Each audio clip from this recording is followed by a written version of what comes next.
Good evening and welcome to a very special interview show of The Prode. Today, it's my pleasure to have Professor David Andrews on our show. Professor David was CEO of Yorkshire Tourist Board before setting up marketing and leadership and management consistencies. He's the module leader for entrepreneur marketing at the prestigious Leeds Beckett University, and his research focuses on partnerships and collaborations. He's also involved with a number of knowledge transfer partnerships. Today, he is here with us to discuss the global tourism industry, post-COVID-19 pandemic, challenges, and way forward. Thank you so much, Professor, for your time and a very warm welcome to The Prode. Well, thank you very much for having me. Look forward to having the discussion. Yes, sir. So I would like to begin the discussion by asking that, first of all, how big of an impact did the Wuhan virus pandemic had on the global tourism industry in terms of revenue? Well, impact of COVID was very significant. Probably the biggest impact that there's been for global tourism in my lifetime anyways. In a sense, people weren't allowed to travel. And therefore, if you can't move and can't travel, then tourism really comes to a grinding halt.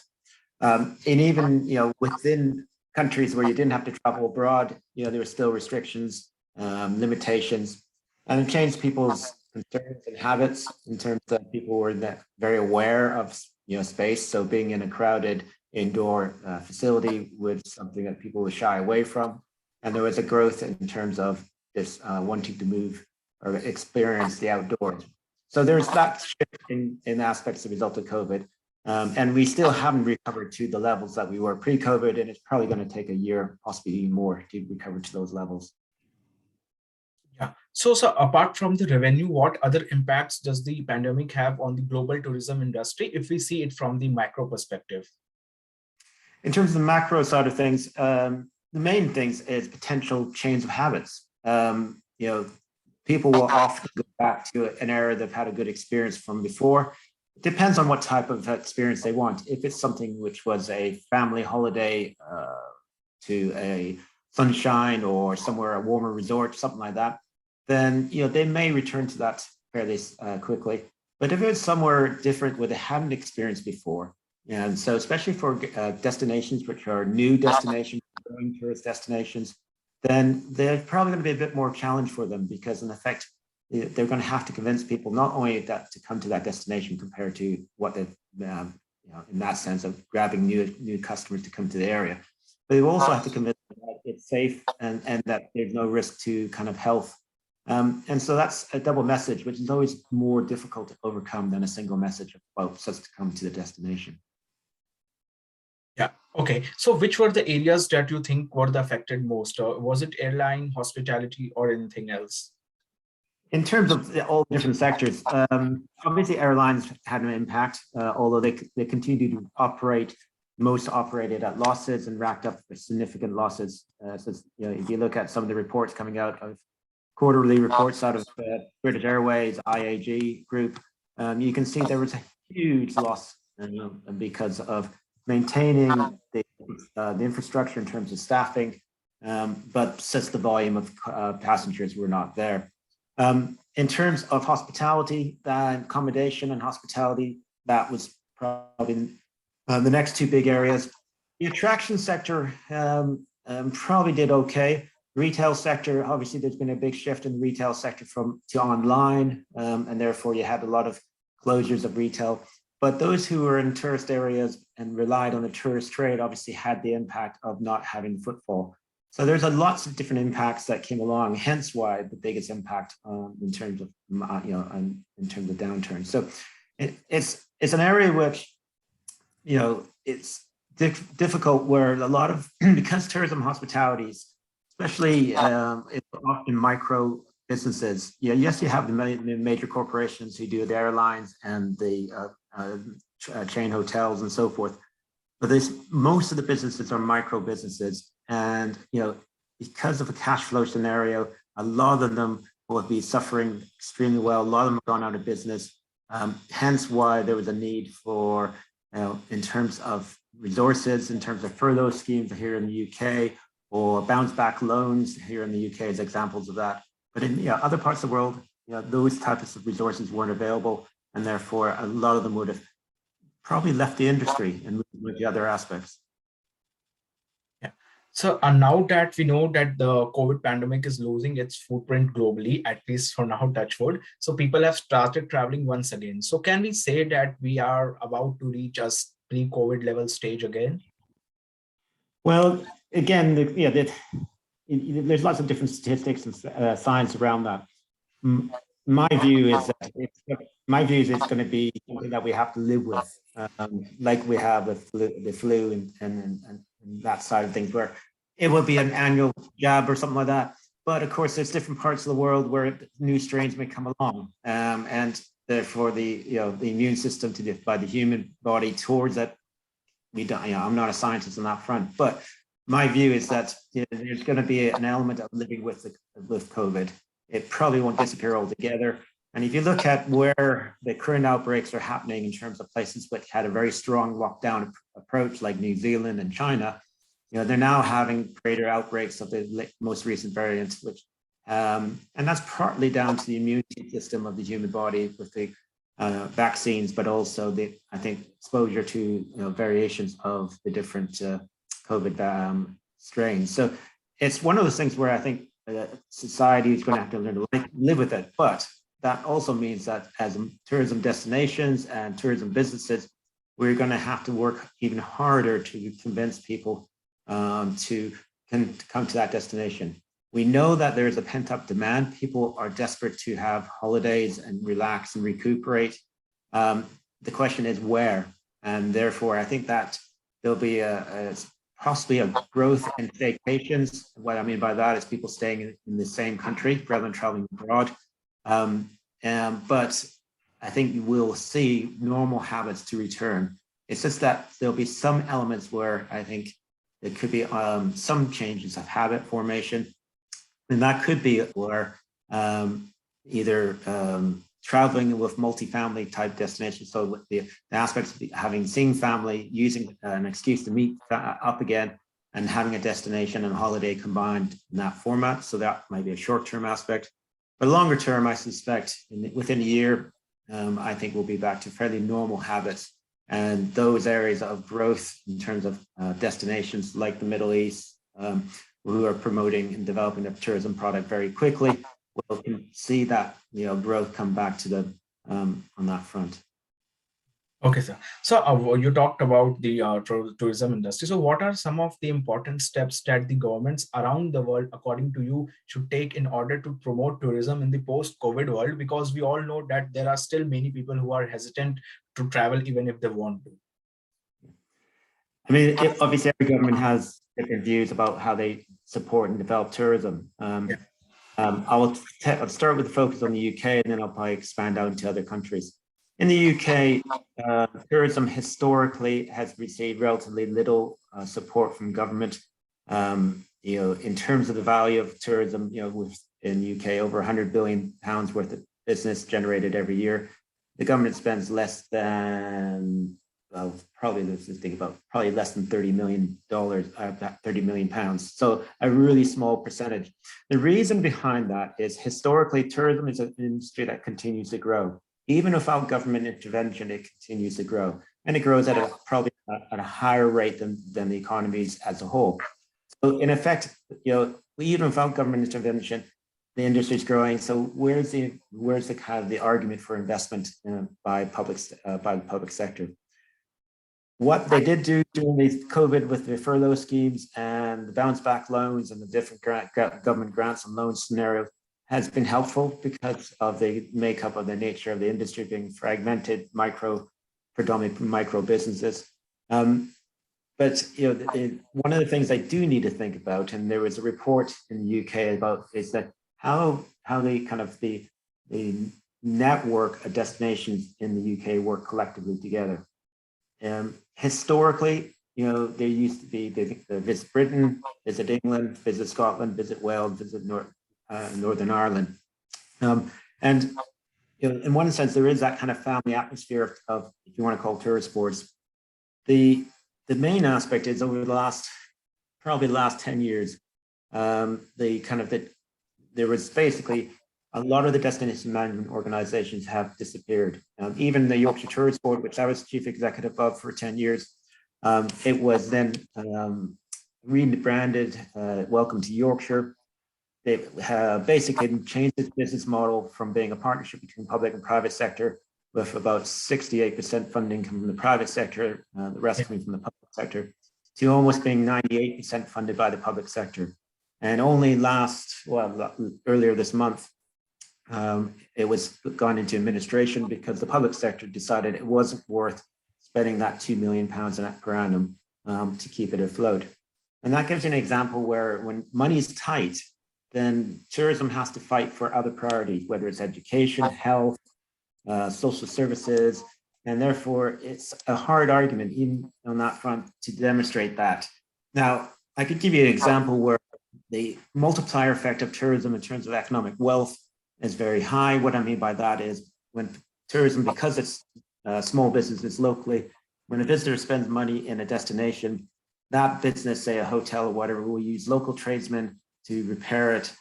They will spend their money in the local community, and that money gets recycled in the local economy and at a higher multiplier effect than, say, other sectors like retail, where they're buying food in from overseas and the profits are going back into the major corporations. So there's two aspects behind that. Is that the benefit has been, yes, it's been some help that allows the business to keep going. But even now, I know of a number of clients I work with who have competitors or other businesses in the tourism sector in that destination have gone bust. So there's been a loss of product and the loss of employment as a result of that. In other parts of the world, again, especially in the Middle East, where they're using it to diversify their economy based off kind of petroleum-based economy, then they've been investing a huge amount of money. So you've seen big campaigns coming in from Saudi Arabia, and they're looking to develop that longer-term shift of their economy. Even, sir, I want to add that when I was coming from India to the UK, I traveled via Qatar, and I was amazed to see that all the way, to Qatar. Every time I used to see the ads of those come to Qatar and Qatar tourism, and everywhere it's like on the airplanes, on the on the roads, on the airport, everywhere it was like the same. Yeah. And that's, you can understand, they're trying to, prepare for the future, and okay, they have the resources in terms of oil funds to allow them to do some major investments. Most of the tourism around the world is still very organic, very much linked to small businesses locally. And it's an element of tourism is because of that fragmented nature, there's a need for that collective working together, that collaboration, that partnership approach. And destination management organizations or destination marketing organizations, depending what terminology you want to use, there's a role there to help coordinate and harness that energy to work collectively to grow the pie, as I call it, working collectively to generate more money into the local economy where all businesses benefit. And I think there is one of the outcomes of COVID is I think there is a feeling where there is a need for more collaboration work, working collectively together to grow the pie rather than worrying about how big of a slice of that pie do I get. Because if the pie is growing, which tourism has been growing, then everyone, if they can maintain their market share, they will all grow. And so, yes, there's always a competitive nature in business, but in certain sectors, especially when there's a huge number of small businesses who provide that product or service to the customer, there is a need for that kind of collaboration. And so that role of the destination management organization is something that, or tourist boards, whatever you want to call them, has a functionality. And so that's one of the things in the UK where there was a report by the Boy report, independent review of destination management organizations in England. And they basically came up with recommendations which now set government. And what it's basically saying is there is a need for a bit of seed funding to allow these partnerships, coordinating destination management organizations to exist. And then there are ways that they can become sustainable. And obviously, as you highlighted in my introduction, my thesis, my PhD was on tourism and partnerships and collaborations and looking at destination management organizations and how they become sustainable in the long term. And the key element of that really was about the word trust, building trust between partners and stakeholders and allowing that trust to develop and having clarity about objectives, and then developing that, looking at how they can make sure that they have a sustainable business model. And it's always going to be a mixture between public and private sector. an element of, I don't think, unless you're in a conference center destination where you take a percentage of conference sales bookings and you get that to pay for the kind of the destination management organization. But it's a normal kind of what I call a normal destination rather than a specific kind of business tourism type exhibition or event center. Then there is a need for some public investment. And I think that's one of the key messages that governments around the world will need to think about is how can we help coordinate and grow the pie by getting the destinations work to collaboration and partnerships to, whether it's in campaigns or product development or it's just public space, all the different elements that create that experience. Because you have to remember that tourism is about the time you leave your front door to the time you get back. And it's made up of hundreds of different experiences. You can have the best hotel in the world, you can have the best attractions, the best experiences. The one thing you might remember is getting stuck in a traffic jam on the way back or the way to the airport. Yeah. So all these things impact on that experience. Yeah. Yes, sir. So how can the governments across the globe work together in order to revive the tourism industry? Do you think that this tourism industry needs more investment or more liquid person? Well, there is I think I highlighted, there is a need in some areas for that coordination role. So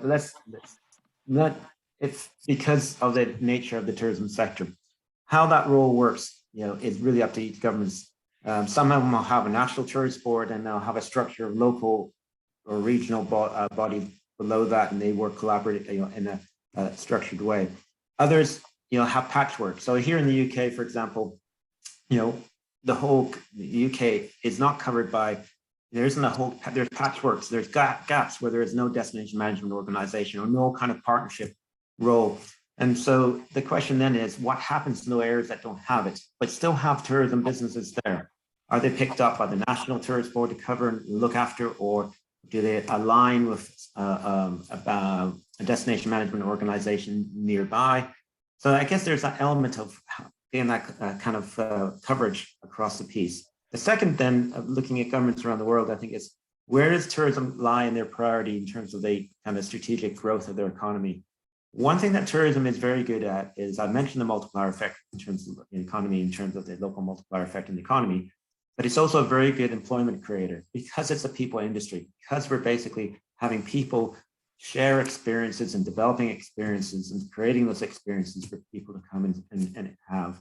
So, and what we're really about is creating memories of a lifetime. That's really what often, you go away on holidays or we go to destinations to learn, to experience, and have memories, and then share those memories with others. And so there's the economic side of it, the job creation side, again, and I'll give you an example where in the UK, for example, back in, it must have been the 1990s, BMW bought the Rover Group, which had the BM,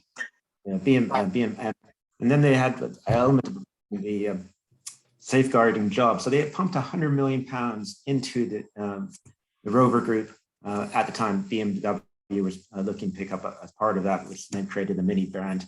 But that was just to safeguard 20,000 jobs. Normally, £100 million into the economy of tourism would create about 30,000 new jobs. So what I'm trying to say is it's a very cost-effective way of generating jobs. And it doesn't take a huge amount, compared to other sectors, it's very cost-effective. So what I'm trying to say is it can create growth in the economy in terms of foreign exchange and things like that. It can create jobs. And so therefore it comes down to what the priorities those governments are in terms of their economic planning for the economy of the country or the destination. Yes, sir. So coming to the vaccination certificates and vaccine passports. So do you personally support the idea of vaccination certificate and vaccine passport in order to travel somewhere? Do you think this thing is very necessary, or do you think it's just against the basic rights of a citizen? Well, it depends on that. I mean, there's lots of arguments both for and against. The main thing I would highlight is pretty well everyone in most destinations in the world, if they have a mobile phone, they're already being tracked. There's data being generated by the GPS locations on that. So in one sense, you think, okay, well, they're carrying a mobile phone with them. What's the difficulty in then having just demonstrating whether you have vaccines or not, if that's what's required by the governments of that destination? So the follow-on question is whether you want to be vaccinated or not. And that's, I think, again, an individual choice. But they have to recognize that, there is a number one priority for most governments is the safety of the people of that country. Yeah. And they have to look at it from that perspective. Secondly, then, my personal view would be that I don't see how it's not too much of an imposition. Technology continues to come into society. We utilize the technology to improve predominantly systems and processes. So, passports that we have currently will probably be digital. They can be in the future. They'll be able to be utilized. Different techniques. All I'm highlighting is it's having a passport, whether it's on a digital footprint or a paper-based one. Yeah. If it's required for that destination, then it's not up to the individual to make a choice, because not only will they have to decide whether they want to go to that destination from a holiday point of view or an experience point of view, but things will still come into safety. So certain sectors of certain parts of the world have higher perception of risk factors. So, Americans, if there happens to be a war, which obviously there's current war in Ukraine, most Americans might not know where Ukraine is, but they'll know it's in Europe, and therefore there may be some kind of hesitancy. And we've seen that before. Back in the UK when we had some the troubles in Northern Ireland, if there was a bomb explosion in London, we know right away that American numbers would drop almost immediately until they felt that security. So security is often a big factor in people's views.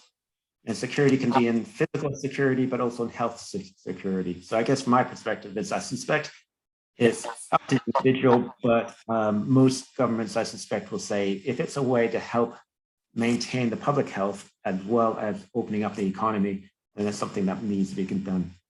Yeah, even I agree to this statement to some extent. Now, sir, you talked about security. So coming to the situation of conflict and war, as we can see that there is a conflict going on between Russia, Ukraine, and the West. And on the other hand, we have seen the aggression of Russia on Ukraine, and we have also seen the sanctions by West on Russia. So do you think that this war-like situation will have an impact on the tourism industry? And if yes, then to what extent? Well, obviously, we'll have a severe tourism impact on those areas directly related to any conflict. And so it's not just the Ukrainian and Russian war issue, but there's other wars around the world in that sense. However, the impact of that would be that there's less travel in between those areas. The other aspect is, there will be a knock-on effect. As I mentioned, the Americans, that normally will come to Europe for a 2-week tour. Normally will go to, if it's first time, go to the capital cities, Paris, London, Rome type thing. If they've been before, they may travel slightly further afield. But again, they will then look and say, okay, well, hang on, where we're going, we're going to Europe, Ukraine's in Europe, where is Ukraine? Okay, so they may have some hesitations. The other aspect is to then look at alternatives. So what people then might say is, maybe we'll wait a year. If I take the American example, we'll wait a year, do it next year. And again, because they do plan normally about 8 months in advance, that's the Americans. So we'll go to Mexico, or we'll go to the Caribbean, or we'll go to, within the USA, because obviously, still the majority of Americans don't have passports, so they don't travel abroad anyways. So it depends on the sector. It depends on how the proximity to where they think the conflict is. But it will obviously have an impact in terms of sanctions and travel. So you can't, pretty difficult. The only way to get to Russia, for example, if you wanted, would be by ground. You can't go by air. And so that difficulty will have an impact on those economies. But I think more likely is in the short term, conflicts are like COVID, but COVID, because it was pandemic across the world, people will have that element saying, okay, what's the COVID situation in that destination? Is it something which is, something is under control, or is it still quite strong? And if you get another strain of COVID that comes through, then that will have probably a bigger impact than, say, an armed conflict, which is normally quite contained in a specific area. Yeah. So, what impact will it have on the neighboring countries of Russia and Ukraine? And as we know that there are many good tourist destinations, be it in Poland or any other country. So people will be hesitant to visit Poland, of course. Not just the impact will be felt by Russia and Ukraine, but also on the neighboring countries as well. So what Yeah, are your thoughts? yeah. I think the bigger ones are probably the Baltic states like Yeah. Latvia and those who are um, heavily looking to develop tourism are reliant on tourism in terms of the economy, trying to grow it because they are small states, they have small populations, and all of a sudden, that proximity to Russia and to the conflict will have probably greater impact on them. Poland obviously will have a huge refugee scenario, and again, that could potentially have some aspects. But it's the main, the other ones potentially is further, places like Romania, which is, next, or further south. But also there'll be other aspects where there'll be destinations in Europe where Russians would normally travel to. So Cyprus used to be a very good destination for Russian people. Again, there's quite a Greece, Turkey. So there's still destinations which will all of a sudden a key market, not the top ones, but maybe Cyprus, Russians were one of the top ones after British. But there's still some destinations where the Russians were important customer segments to their tourism volume, and that will obviously have an impact because there's now no flights predominantly to those destinations from Europe. So you can see some impact. So if I link that back also, I'm going to expand this back to COVID for you, in the sense that when UK came out of COVID because we had this latest variant earlier than the rest of Europe. Spain, for example, had still the requirement of quarantine when you arrived and so forth. And because the UK is number 2 market for Spain after Germany, they basically relaxed it for tourism businesses to get the tourist money coming back into the economy, because the cost of COVID is huge. The debt load for most countries will last probably a generation or two before that debt load's ever paid off. And therefore, they need to get the economies growing. And of course, tourism is because it's historically grown faster than the world economy rate. So that means, a lot of business countries are looking to tourism to kind of get that economy growing quickly, getting people back into work, generating the revenue dollars, and then from that perspective, looking to manage their economy going forward. Yeah, yes, sir. Now we have seen that the United States have put sanctions against the Russian oil as well. So do you think that the rising crude oil prices will have an impact on the tourism industry, specifically airline industry, as well as passenger shipping industry? Yeah, I think there'll be 2 aspects behind it. One, you're right, the increase in oil, to over $100 a barrel, although it's dropped slightly back towards that level. Even many experts claim that it may rise up to $300 per barrel. Yeah. Yeah, and also it does depend on OPEC and the cartel in terms of whether they change their policy or not. And there's a lot of moving on that. The one thing is, because most airlines hedge on fuel, in the short term they'll be okay, but the longer term, they will be a cost, and therefore the fares will be rising. Ryanair, which is the biggest airline in Europe, has already said that fares will be going up during the summer period, and so that gives you an indication that and they've been quite good at hedging in the past. So one of the bigger airlines, probably the most fuel efficient fleet of planes, are warning of increases in prices. So I suspect that's the key thing. In terms of the cruise market, then some of these, again, that's another aspect where even that kind of staycation factor this year will have an impact, where a lot of cruise ships have refocused from the traditional Med and Caribbean destinations to local aspects. So there's an increased number of cruise ships going around the UK this year, and compared to previous years. And so there's a positive element to that. Some people get exposed to the UK product rather than going abroad. and that might see that growing. There's improved destination products going in terms of cruise ship facilities around the UK coast. Aberdeen has a new cruise ship port being built right now, opening up later this year. So I can see elements of that. The cost of fuel depends on the situation. For airlines, it's a very high percentage. For cruise, yes, it's an important element, but they also have other revenue sources that they can get in terms of their spend on the ships. So I suspect the cruise ships will be less. Big issue will be where the cruise ships go for and flying to those destinations. So if you're doing the Caribbean cruise from the UK, you have to fly to normally Florida to Miami, and then you get on the cruise ship and then you go forward and you fly back. So that cost of the flight, if that increases, then the cost of the cruise ship products will go ahead, which means that sometimes the other destinations who are offering something that could attract some people. So you may see a bit of shift, but I suspect, again, the cruise ship market will probably get back to growth. And it was one of the fastest growth areas prior to COVID. I suspect it will get back to that growth period, but it will probably, from what I hear talking to that's people in that sector, they're looking at a kind of a year to 2 years before it gets back to that full growth figures that they had before. Yeah. So we have seen that, Russian airlines were banned by the UK and US, and, British Airlines was banned by the Russia. So do you think that these games of banning each other's airlines will impact the tickets, prices of tickets, and it will, have an impact on the tourism industry?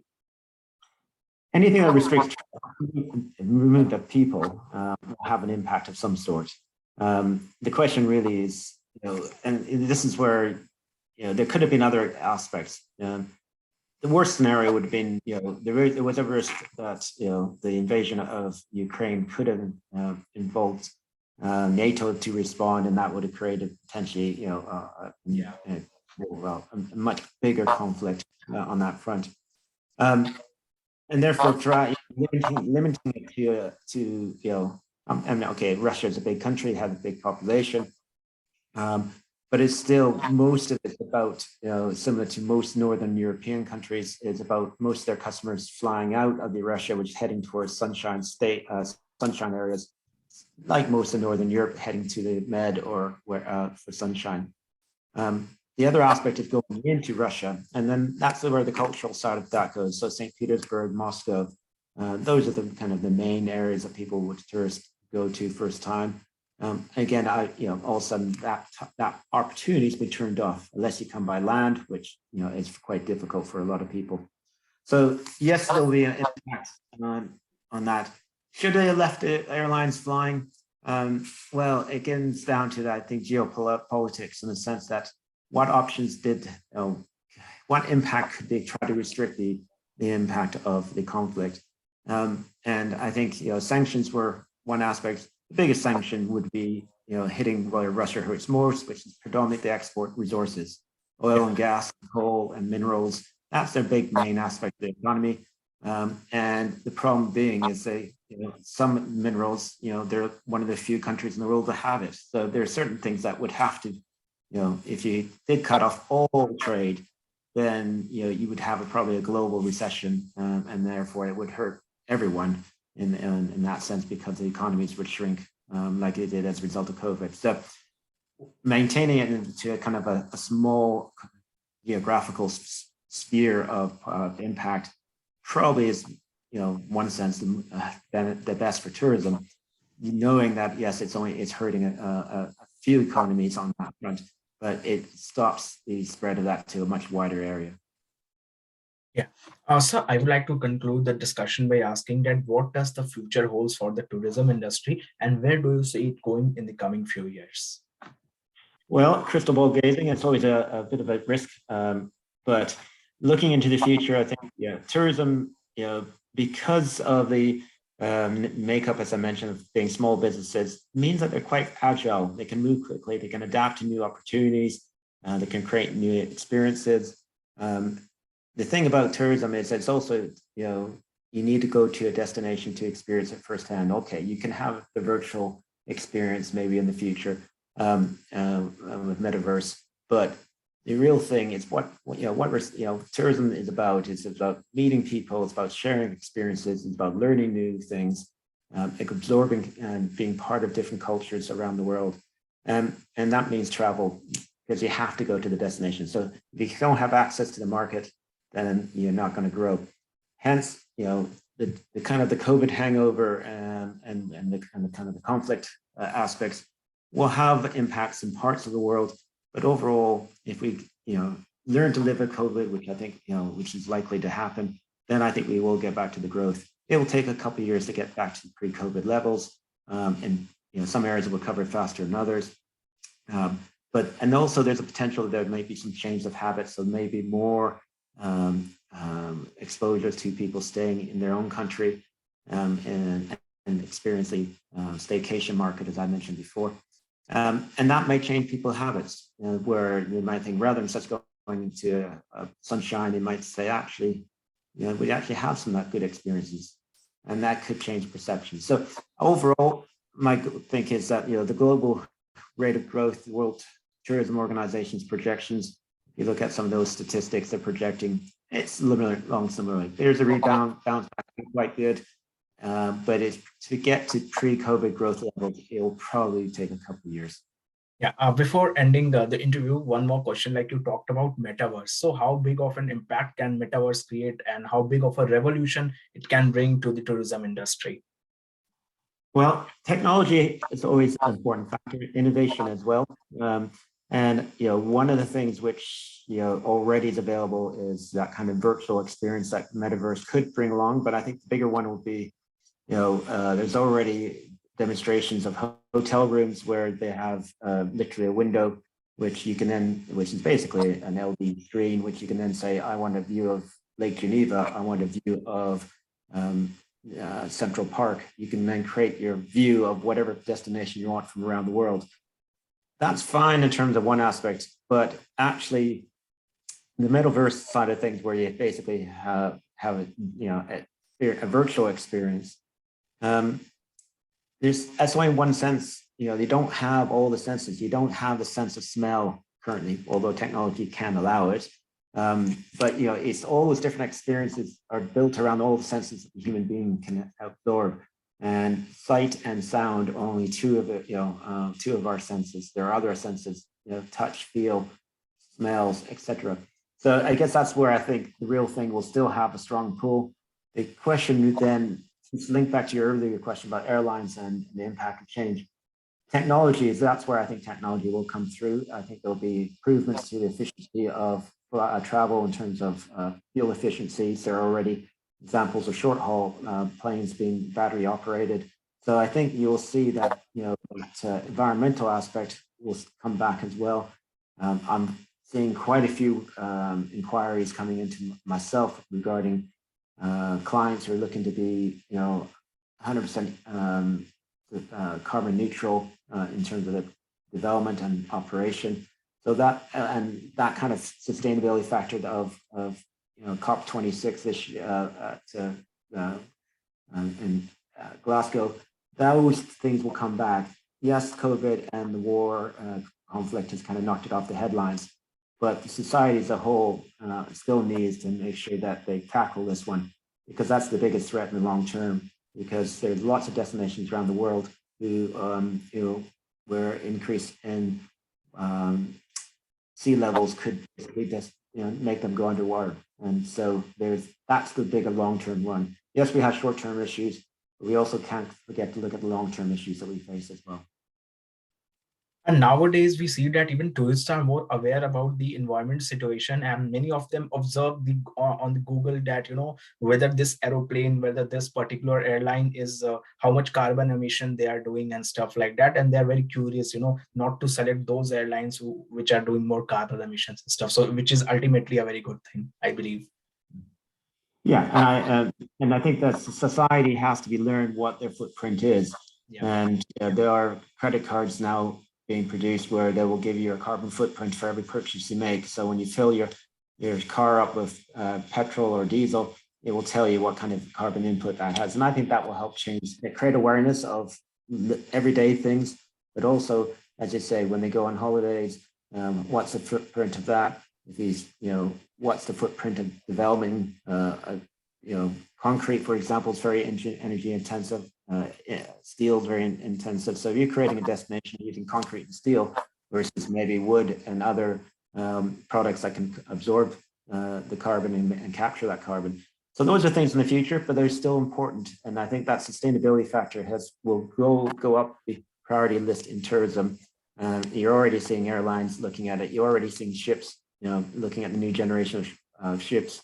You're looking at, growth of electric cars, which, cars are still one of the major transport for tourism, for most tourism in the world.